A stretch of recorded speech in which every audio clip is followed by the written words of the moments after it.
and we have to really escalate the noise we make so that we'll be heard.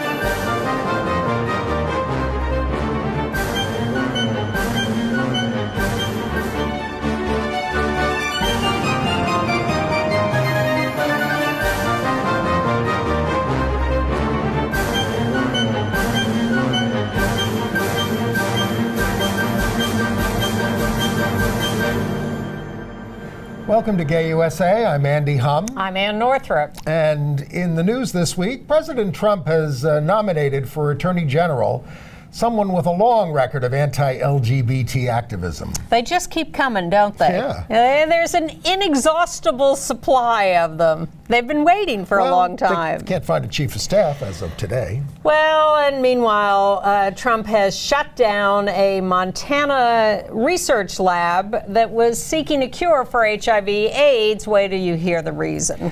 A Kentucky appeals court has denied rights to a lesbian co-parent because she failed to get married. This was the secret problem of all of that. And a Virginia high school teacher has been fired for refusing to call a trans student by his proper pronouns. The out bisexual Pete Shelley of the Buzzcocks has died at 63.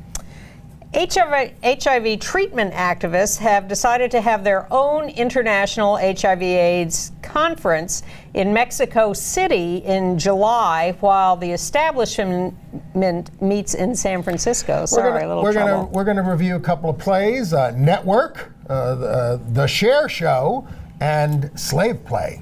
And there are a record number of Golden Globe nominations for LGBT roles. We'll review those and the Critics' Choice Awards and the Grammys. It's exciting. And the SAG Awards. I bet you didn't even know those nominations were out. I haven't looked at them yet, and I'm a SAG member. Exactly. SAG-AFTRA. I beat you to the punch. SAG-AFTRA.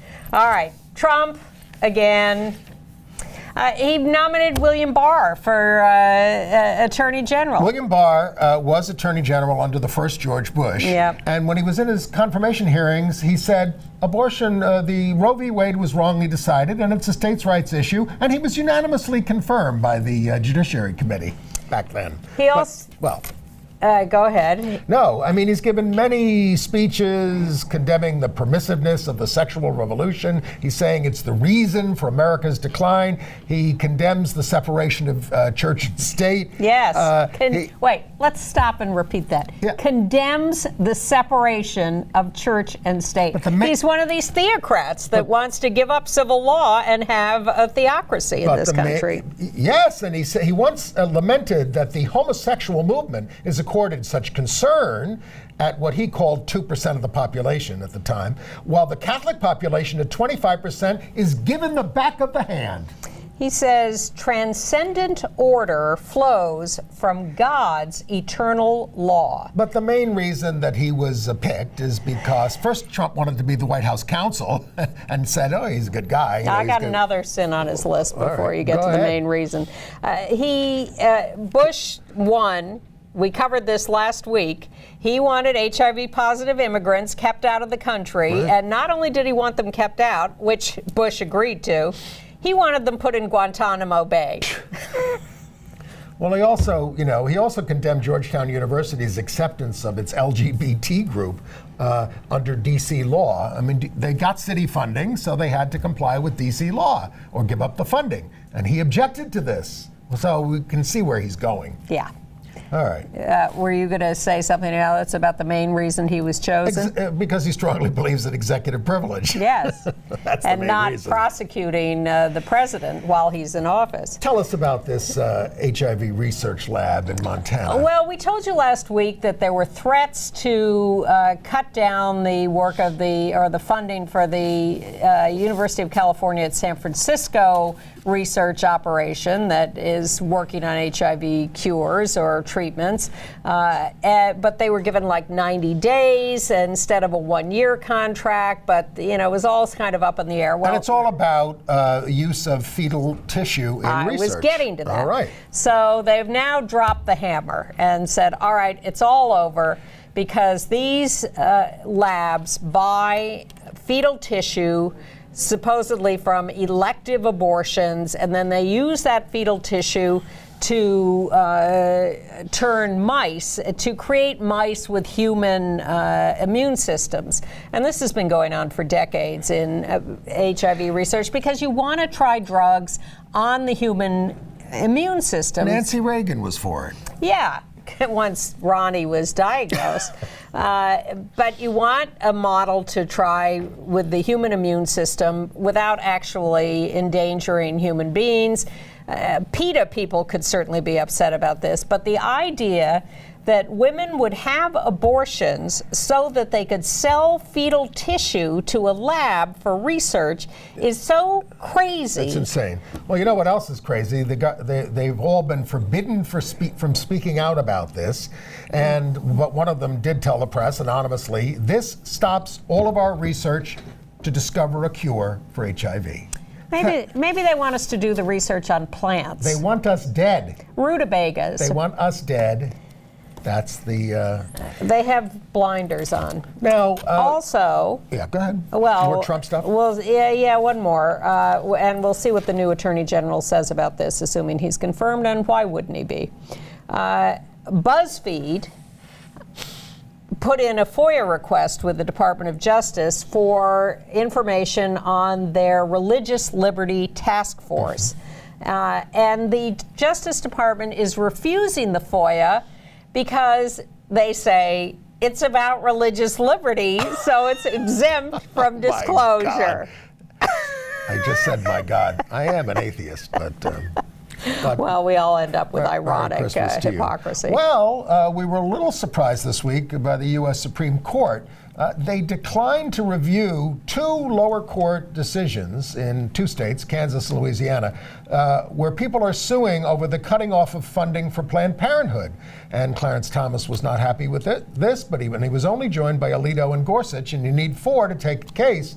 And it's about whether Medicaid recipients can challenge these cutoffs to providers of Planned Parenthood. Because the cutoffs have been discriminatory. Sure. The states have said we're cutting off Medicaid funding, public funding, to a particular organization, and they don't have the right to do that. That is discrimination. Right. And so the funding has continued, and the right wing wants to stop it. I mean, as it is, there's no federal funding allowed for abortion anywhere. Right. That's been the policy in this country forever. Thank you, Henry Hyde. Exactly. Yeah.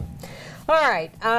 In California, an 8-year-old girl is testifying in the case of the murder of her 10-year-old brother. Anthony Avalos, was murdered by his mother and stepfather. They tortured him dropped him on his head 10 times because they thought he was gay. Beat him with belts, beat him with a vacuum hose. He apparently said something fists. About liking boys. Yes, I think that was their he said allegation, he liked boys, which of course carries the death penalty. 10 years old, starved, tortured, choked. 16 different people, social workers, teachers, called protective services who were not able to stop this. So the parents are now on trial in Lancaster, California. It's a mom and a boyfriend, isn't it? Yes. Yeah. Well, is referred to as the stepdad in what I read. Did we show the picture of the 10-year-old boy? Awful. And cute little kid. Very cute kid. And now his poor 8-year-old sister has to testify on his behalf. Well, if you're going through violence, I guess we should say that in Detroit, another black trans woman, Kiana Mattel, was found killed, 35 years old, an active member of the ballroom scene there. The 25th recorded murder of a trans person this year in the United States, recorded, and it's the same neighborhood where transgender Amber Moore was slain in August of 2015. And Kiana was an advocate for her. Kiana was quite active politically as an advocate for the community. So she was well known, well liked, and another terrible loss. Okay. In Iowa, the guy who checked out 4 books from the children's library, LGBT-themed children's books, and then went outside and dropped them in an oil container and lit them on fire, and then videotaped himself doing it and bragging about it. He is now being charged with criminal mischief, a misdemeanor. I think they ought to throw the book at him. All right.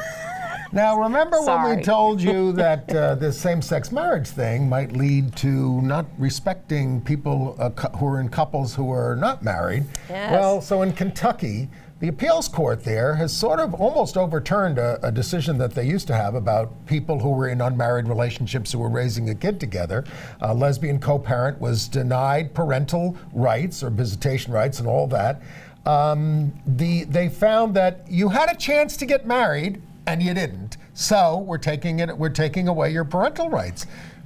The lower court in the original case said it was clear that they had planned to have a child together. They had done the work to have a child together. They had gone to pick out the donor semen together. They had been at the insemination together. And the people in charge of assessing it said it would be in the best interests of this child to continue the co-parenting relationship. But they specifically did not want to look at the best interests of the child. They just wanted to look at these facts. And they said even though you had your own commitment ceremony, a month later the Supreme Court decided the Obergefell decision and said you could get married, and you didn't get married. And here was the real killer on this.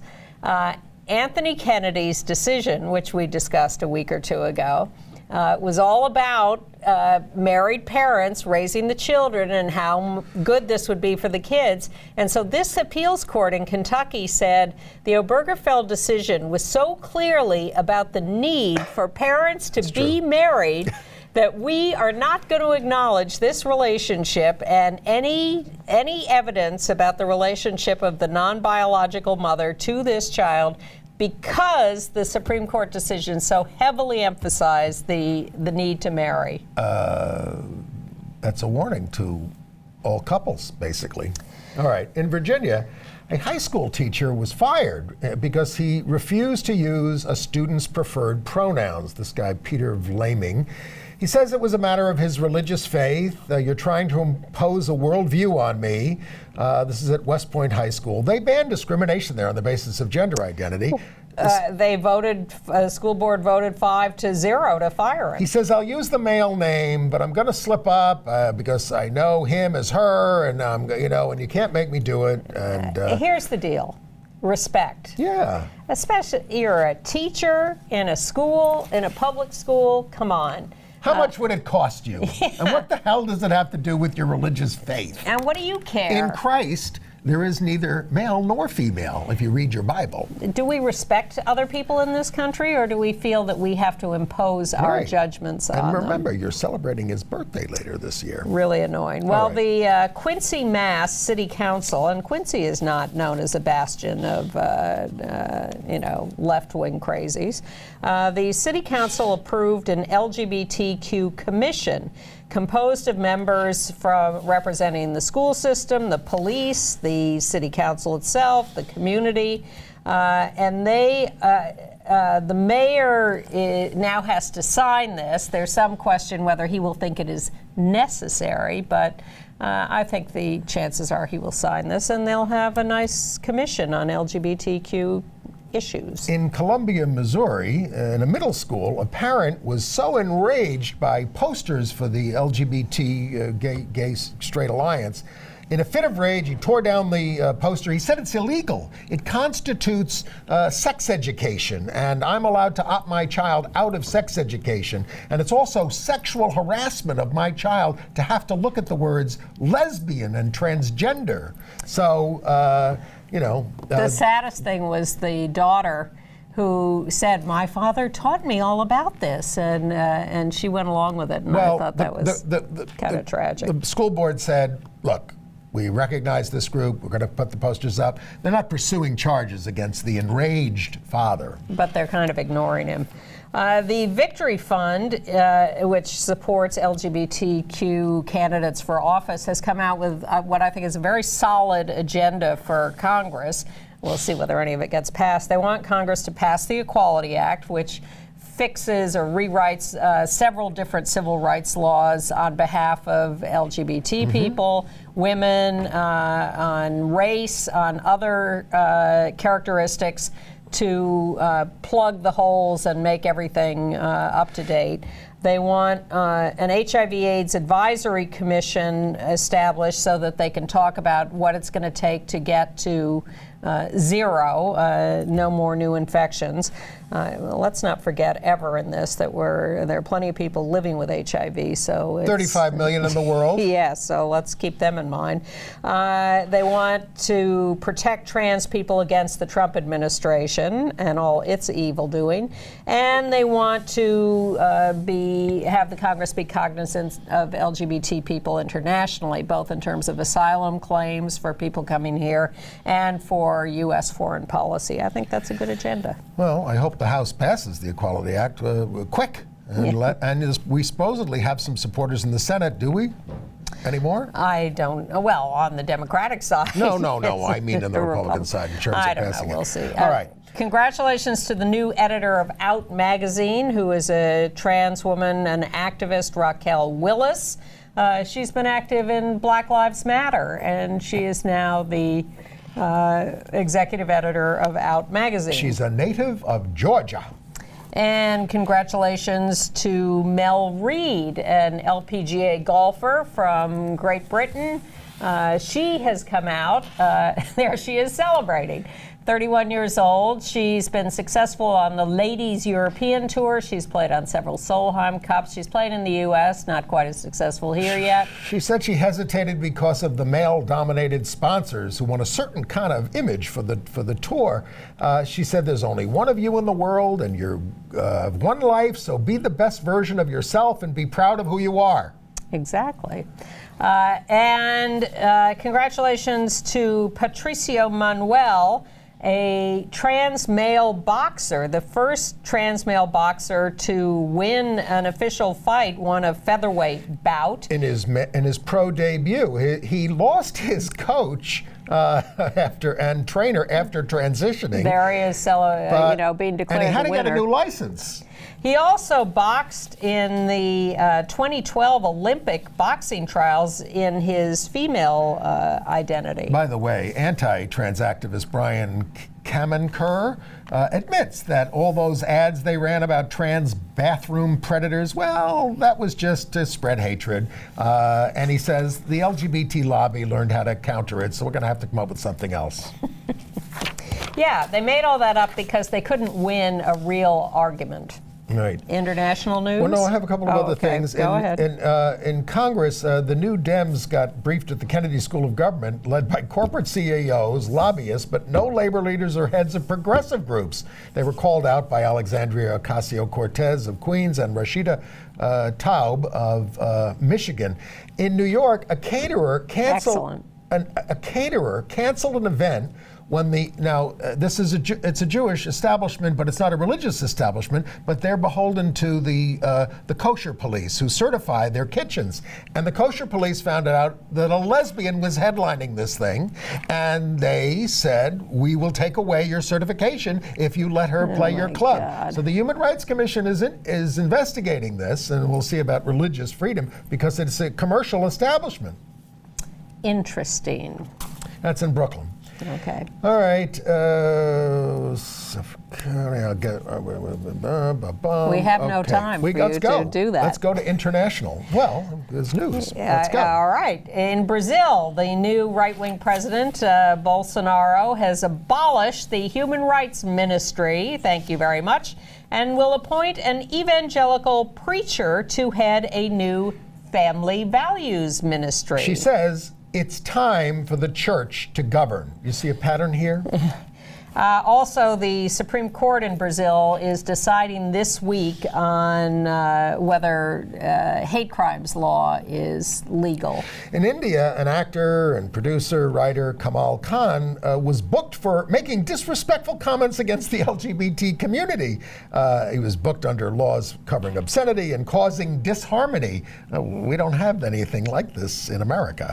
In Costa Rica, where the constitutional court judges decided finally, after a long wait, in favor of same-sex marriage, but said it's going to take 18 months for it to go into effect, a lawyer has filed a criminal complaint against the judges, saying that they lied, they're breaching their duties because this 18-month wait is unconstitutional, and he's arguing they should go to jail. Okay. Miss Universe contest. Spain's contestant, Angela Ponce, is transgender and is considered, we have a picture Probably of Ponce, considered an odds-on favorite to win. Do you got a picture of her? Yeah, she's there somewhere. She's up there somewhere. Angela Ponce. Well, Miss Universe. She's from Spain. The contest, the Miss Universe 2018 contest, is going to be held December 17th. In Bangkok, Thailand, for those of you still watching that.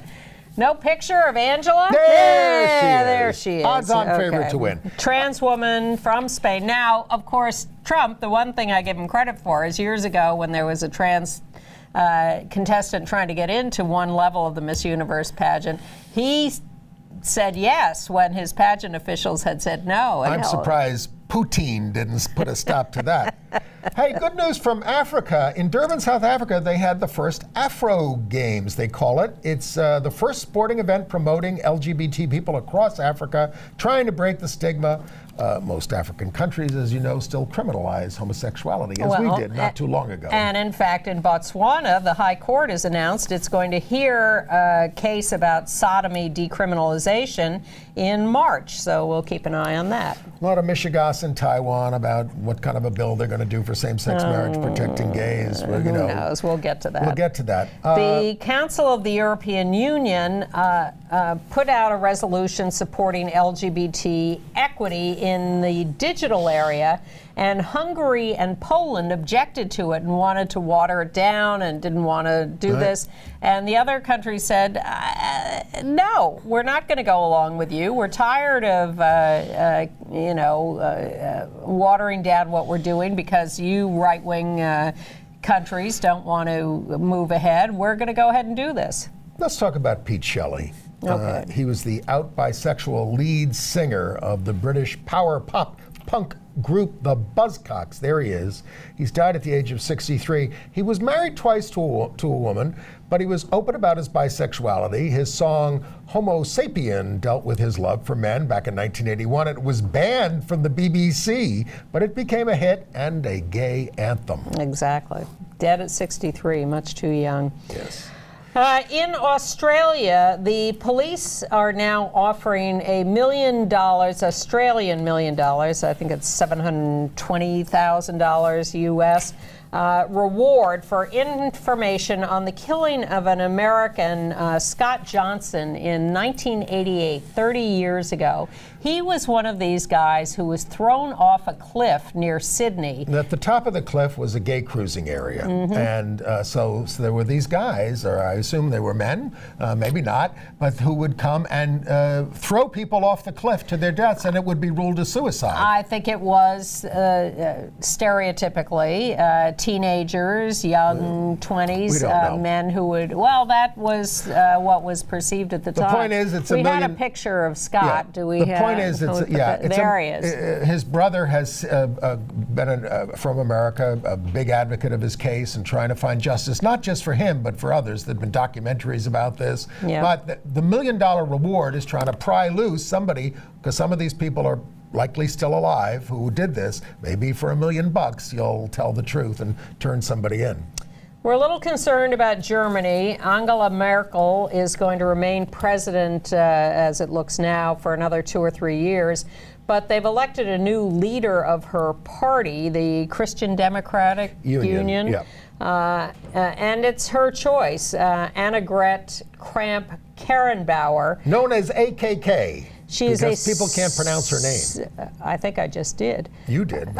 She is a staunch Germans Catholic. Have trouble with it. Staunch Catholic. Again, the theme. Opposed to same-sex marriage. But so was Angela, although she allowed the bill to go through. We'll keep an eye on her. In Chile, the Supreme Court has made a ruling that says, somewhere in there, that every person has a right to marry. And so LGBT activists are interpreting this as something that can be used to argue for certification of same-sex marriage, which they're still sort of dickering over because the new president of Chile is not in favor of same-sex marriage, but they promised to pass it.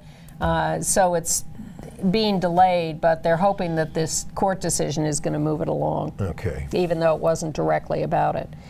In Newfoundland, Canada, at Botwood High School, the GSA, Gay Straight Alliance, or what do we call that now? We've reinterpreted the initials. But it's under severe attack. Gender and Sexuality Alliance, I think. Thank you. Death threats, verbal assaults, reports that the school is in a civil war over this. Some students staying home. And why? Because straight people don't feel included anymore. Did we talk already about Alberta, Canada, and the tourism and culture minister? We have before, but is there some just that they've they're planning their wedding, and the premier of the province is going to do the wedding, and here's a point about this. Someone went up to one of the guys who's going to get married to this culture minister in his hometown and told him he was going to burn in hell, but the culture minister said that it's great visibility and most responses have been very positive, and we're trying to de-isolate people. Okay.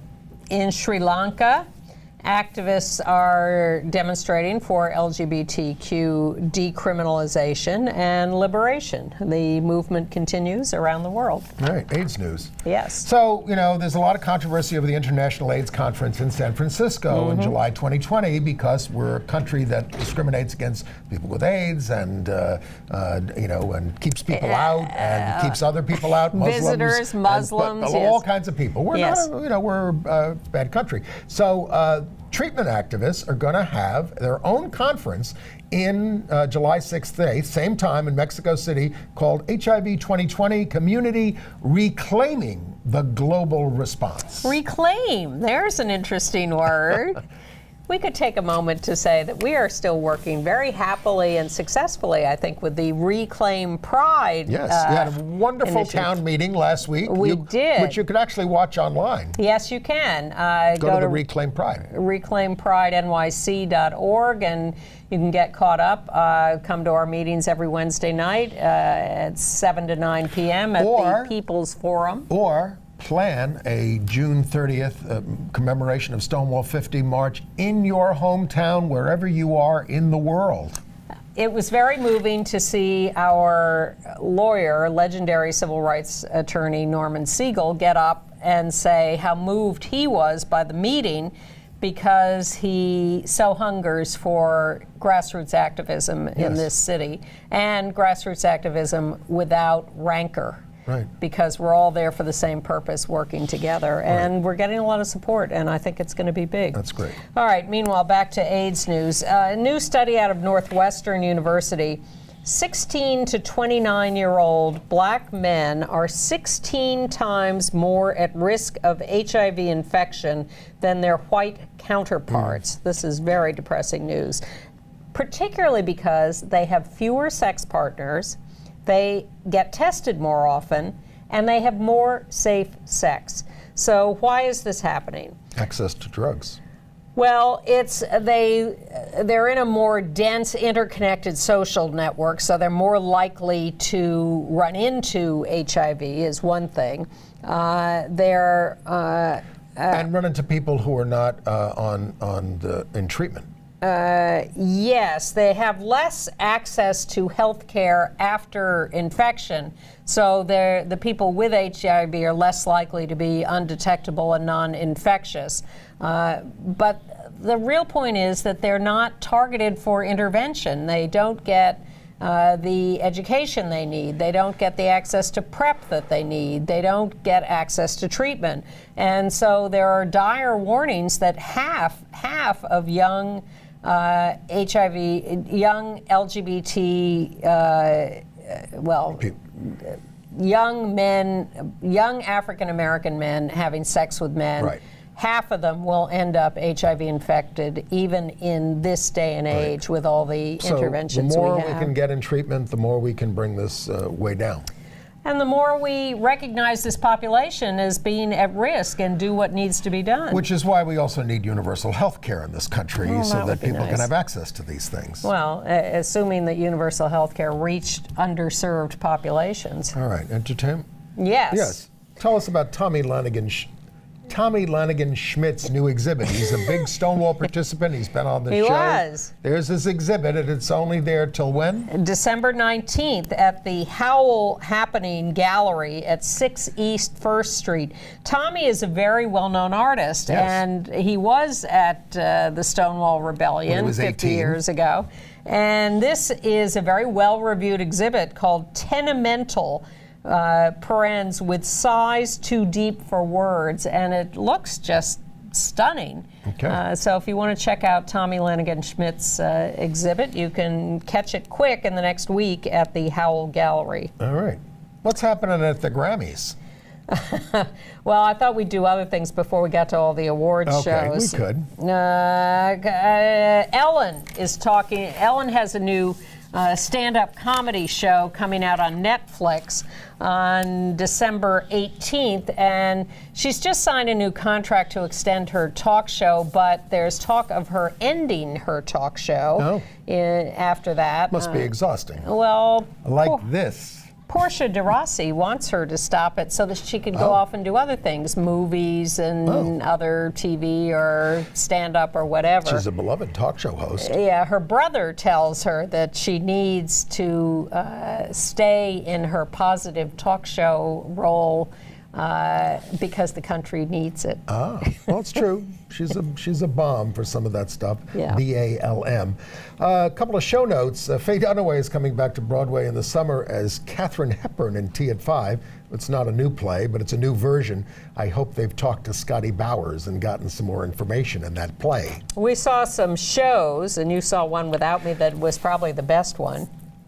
Well, I saw Network, which is the play version of the movie. Now, this is directed by Ivo Van Hove, who's gay, and his set designer is gay. But this is really Bryan Cranston's show, playing Howard Beale. I'm mad as hell, and I'm not going to take it anymore. And it is a tour de force, and it is different from the Academy Award-winning performance of Peter Finch.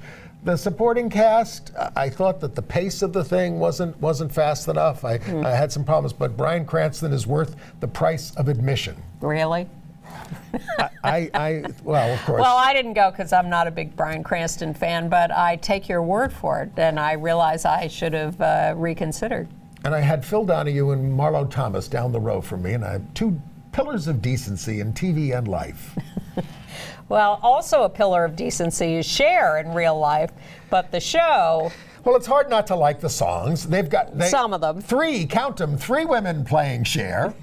There they are. Young, medium, and older. And they're on stage and they talk to each other. And but the book lacked. Atrocious. It lacked. Atrocious. By the way, the play Daniel's Husband, which I have raved about, by Michael McKeever at the West Side Theater, is going to close December 30th. So your last chance to see that. And Torch Song. Wait. We're not finished with Cher. Oh, you want to keep talking about Cher? I want to talk about the fact that there were some gratuitous fag jokes that were not appealing. No, that's true. And I thought the lead Cher was very good. I thought the youngest Cher was good. The middle Cher, although she did a great dance routine, that was a highlight. But I cannot recommend the show. Okay. And we saw Slave Play. Yes, we did. At the New York Theater Workshop, which we're not crazy about. This has gotten really nice notices, including from the New York Times. It has. I felt that they should have done it straighter. Now, that's a gay couple you're seeing there in the play. I don't want to tell you what it's about or how it unfolds because it's revealed there. Well, it's about race and it's about sex and it's about, that's general enough, I think. You start off on a plantation, okay? Yeah. So I don't want to tell you what happens after that. I just think they should have done it straighter, and I think it would have worked better. That's all I'm saying. I think they should have done the Cher show straighter, too. I think they could have totally rewritten that book. Yeah. Okay. I did want to mention the Torch Song, Harvey Firestein's Torch Song with Michael Urie, is closing on January 6th now in New York, but Michael Urie's going to take it on the road himself in the fall, starting in LA at the Amundsen Theater. Some movie notes. First of all, there's a movie now out on DVD and video on demand called A Moment in the Reeds from Finland. It's a romantic drama about a gay Syrian refugee, and the part is played by a gay Syrian actor. And it's I haven't seen it, but it's supposed to be sexually charged. A Moment in the Reeds from Finland, if you're into getting those video on demand movies. Slave play was certainly sexually charged. It certainly was. Death in Venice. Remember the Dirk Bogarde Death in Venice? Yes. A restoration is going to play at the Quad this weekend, this Friday, maybe beyond, maybe not. The Thomas Mann book, yes. directed by Visconti. So if you're looking for that, it should be a glorious restoration. I saw a couple of movies. See Venice before it's underwater. I saw The Favorite, which Yes. I enjoyed a lot, a really lot. Olivia Colman as Queen Anne, and then Rachel Weisz and Emma Stone vying for her sexual favors. And Queen Anne, who had 17 children, all of whom died. And that's why she had 17 rabbits, who are all in the movie. It's very funny. A lot of it is very funny. It sort of ends sadly, but I thought that was well worth seeing. I also saw A Star is Born, which I didn't find quite so compelling. But Lady Gaga is very good, even though I think she's sort of miscast. I wanted someone... Judy Garland. Well, I certainly Janet wanted Judy Gaynor, Garland. a lesbian. Yes, exactly. All right. Barbra Streisand, a gay icon. All right. I think it's time for the awards section of the show. The envelope, please. No, not going to Kevin Hart.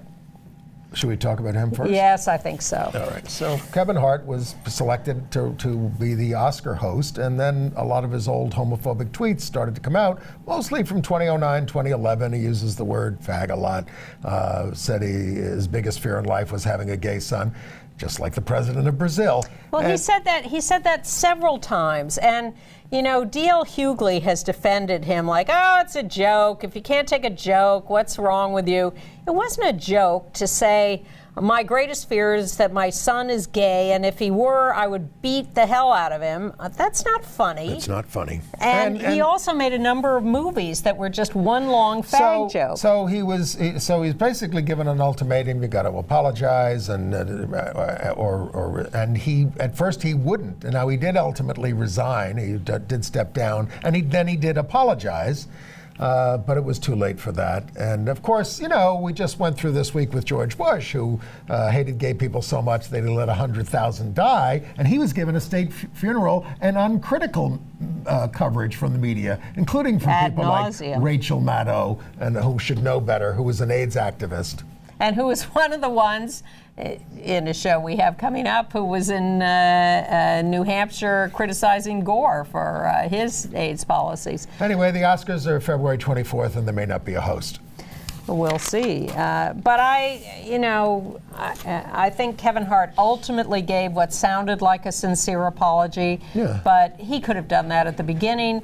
It's not that people can't be redeemed. Of course. We've all made mistakes. I've had to apologize many times for things and hope I get forgiven. But I try to be sincere about my apologies. And that's all he had to do was be sincere. And he just balked at that for a long time. Yep. And certainly, I'm sure there are other Oscar hosts who we've also been critical of and who have committed their own sins. Right. All right, so let's get to the nominations.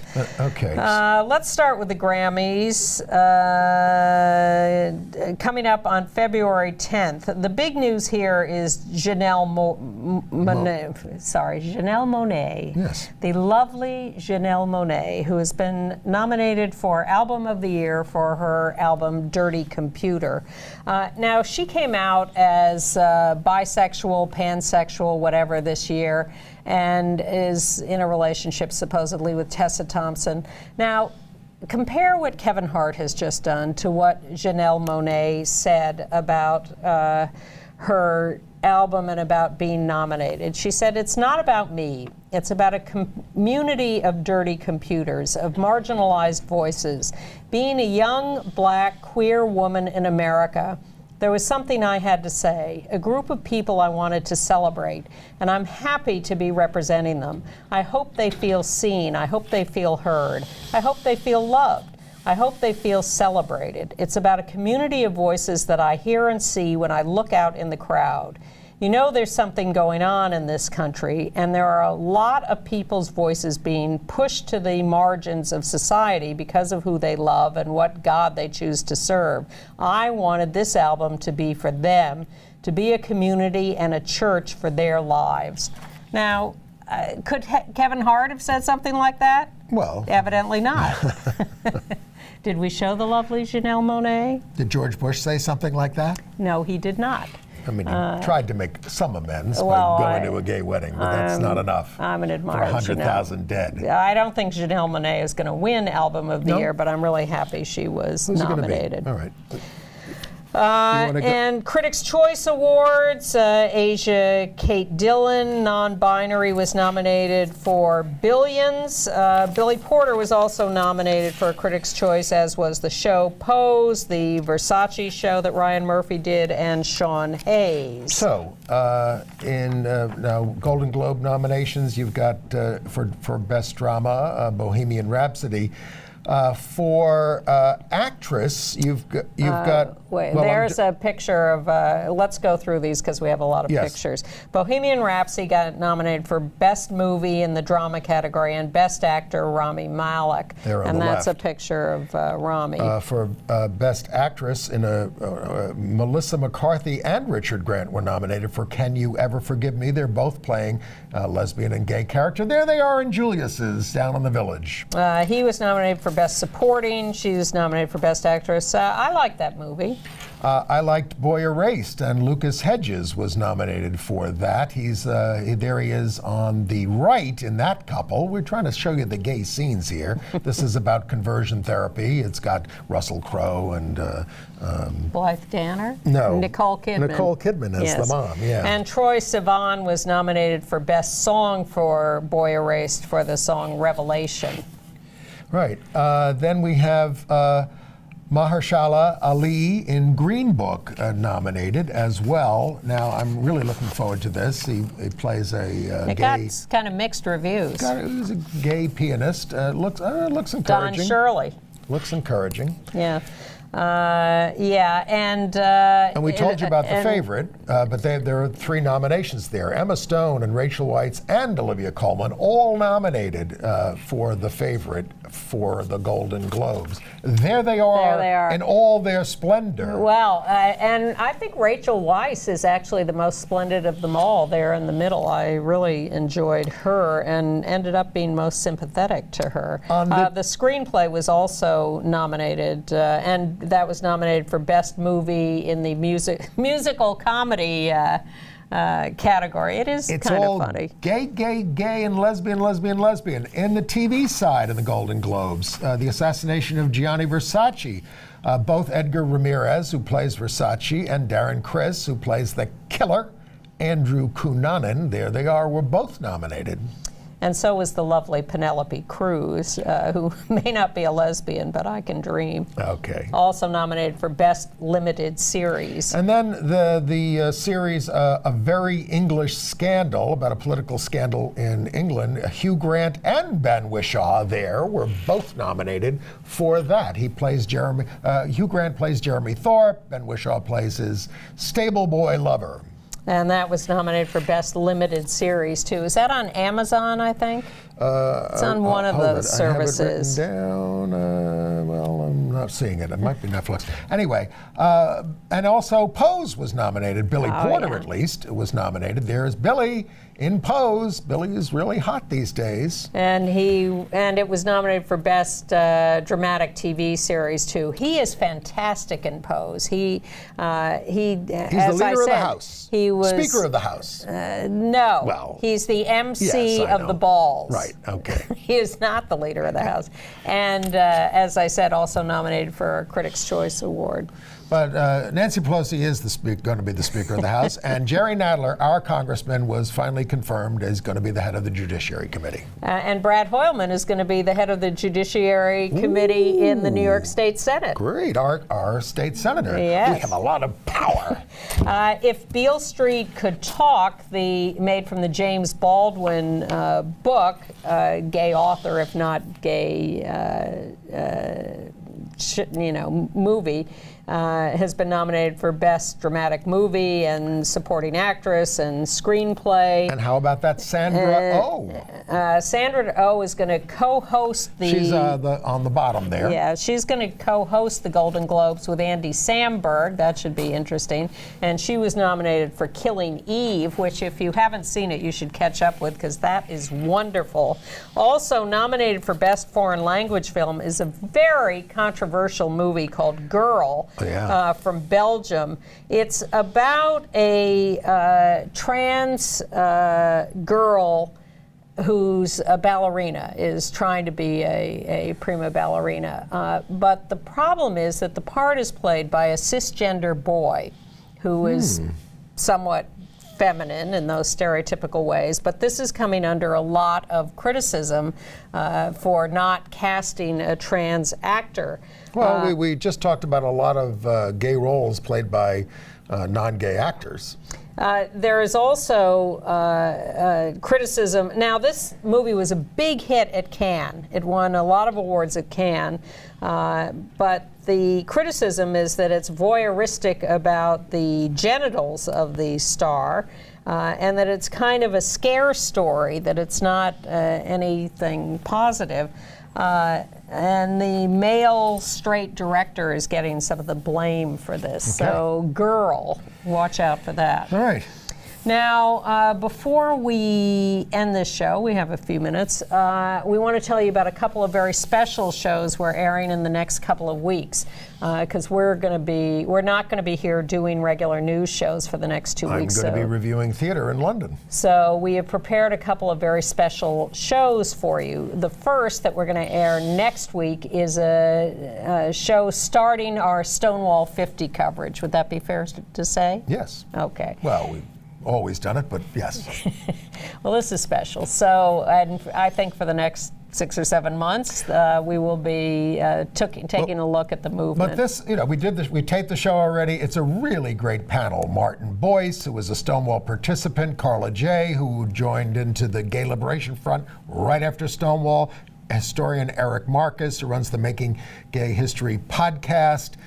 It was just a great group. And Jamie Adams, who is the National Park Ranger in charge of the National Stonewall Monument at Sheridan Square. She will be here in uniform. In uniform. Now, and what's interesting is she's younger.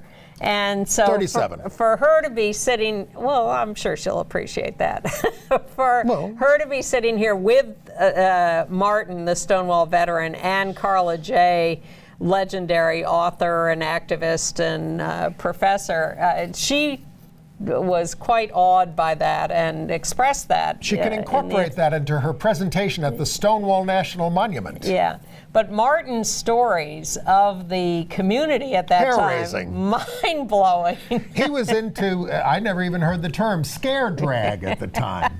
No, I'd never heard that either. And he explained what it is. Yeah. So you'll have to tune in next week. And Carla is quite compelling, yes. talking. She was a member of a lot of activist feminist groups, so she's and a professor.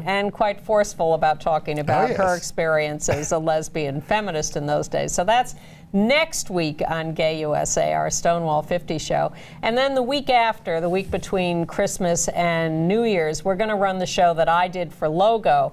They ran a very good documentary called Quiet Heroes about a lesbian doctor in Salt Lake City in the early 80s who was one of the first to take on people with AIDS as patients, and who talks about stigma and lack of treatments and everything in the Quiet Heroes documentary, which you can still find online.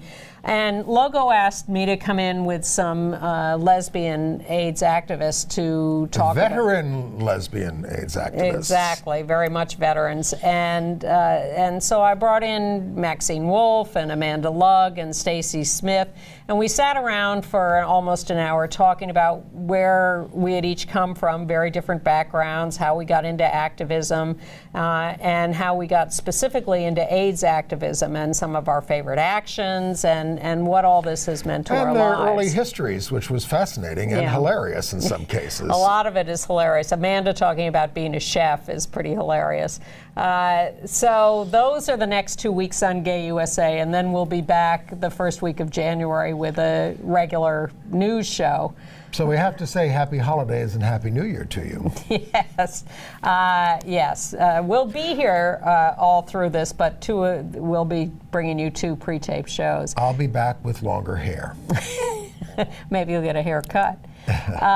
Meanwhile, we have developed a tradition here over the years that amuses us. We hope it amuses you. And it's a video of certainly a show that gets me bouncing in my chair every year. All I Want for Christmas, Mariah Carey's legendary hit, but performed in lip sync by the sailors, the crew on the HMS Ocean, a British ship.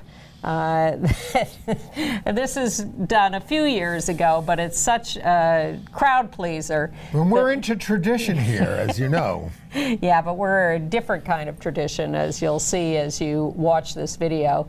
So we'll come back to say goodbye, but let's let you enjoy a few minutes of HMS Ocean's crew lip syncing to All I Want for Christmas.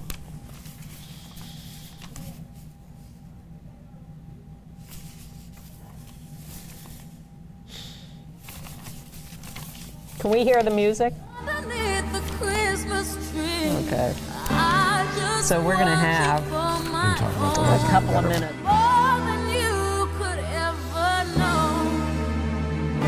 Make my wish come true. All I want for Christmas is you.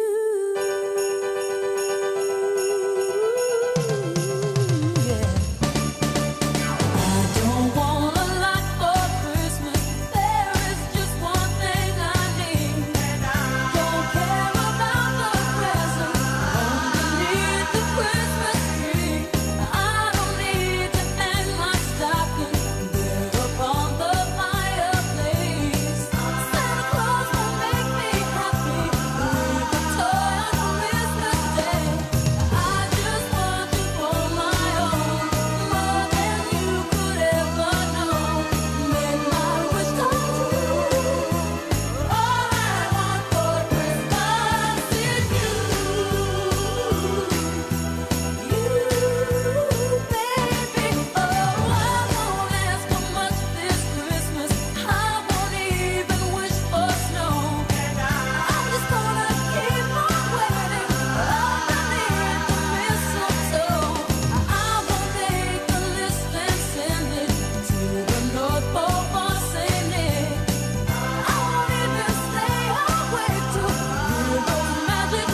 Well, sweet. That never gets old, not for me. No. And I'll Puts me in the holiday spirit. Well, I love that song. I mean, Mariah Carey, All I Want for Christmas. So we do have a couple more minutes, so we wanted to, in fact, end with something else because I'm totally smitten with Janelle Monáe. Who isn't? Also nominated, in addition to the album, was her single from the album, Pink, which is very lesbianic. Yes, so it is. we thought we would treat you to some of that. I don't think we have time for the whole thing, but let us run. And we'll see you next week and next year. All of the above.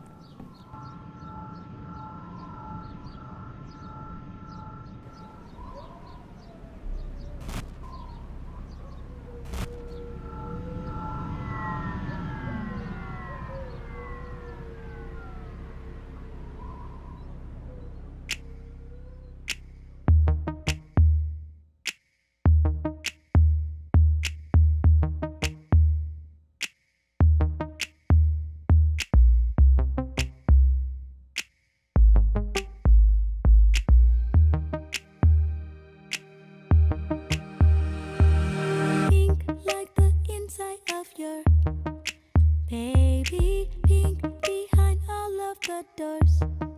Crazy pink like the tongue that goes down. Maybe pink like the paradise found. Pink when you're blushing inside. Baby, pink is the truth you can't hide. Maybe pink like the folds of your brain. Crazy pink as we all go insane. So here we are in the car, leaving traces of us down the boulevard. I wanna fall through the stars.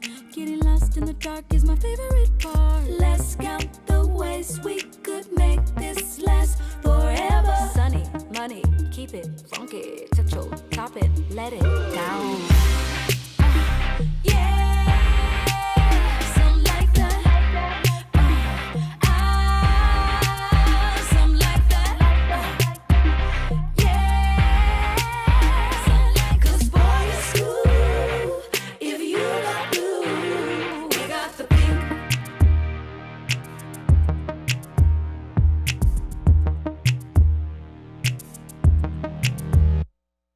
Pink like the lips around your.